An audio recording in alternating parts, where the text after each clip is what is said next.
چەند شەوێک لەمەوبەر بەهۆی هێرشە یەک لە دوای یەکەکانی داعشەوە بۆ سەر گوندەکانیان ژمارەیە گوندنشینی سنووری ناحەی جەبارەی پارێزگای دیالە گوندەکانیان بە یەکجاری جێهێشت.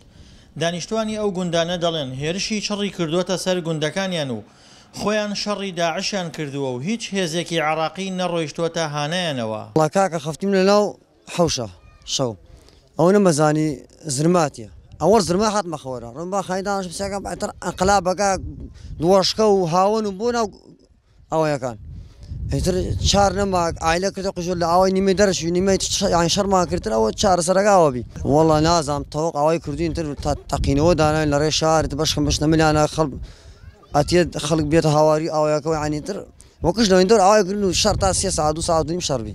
جموجۆڵەکانی داعش لە ڕۆژاوا و باشووری کەرکووک و ناوچە کوردستانیەکانی دیالە بە شێوەیەک زیادی کردووە کە تەنها لە چەند شەوی ڕابردوودا چەندین هێرشیان کردوتە سەر هێزە عراقیەکان و ژمارەیە گوندنشینیان ڕفاندووە. بەرپرسانی ئەو ناوچانەش دەڵێن داعش بە ئاشکرا لە ناوچەکانیاندا جموجۆڵی هەیە. ئەوە ئێستا بە ڕۆژی نیوەڕۆ ئەبێنرێن لە زۆربەی گوندەکان داعشەکان بە ماتۆر بە سیارە هەنێ سیارەکان بکەسیشی لەسرە جەولە و سەردانی خۆیانەکەن بێ ئەوەی بتوانێت سوپای عراق ڕێگریان لێ بکە بۆیە مەترسی لەو ناوچەیە دروست بووە و ئەبێنرێت خەڵکی ئەو ناوچەیە بە زۆری مەترسیێکی زۆر لای دروست بوو ئەوەی هەم ئاوارەش بوونە و هەمیش خەڵکی هەیە بە تەما ئەو ناوچەی شۆڵ بکات دەگەر ڕۆزەکان هاوڕۆ.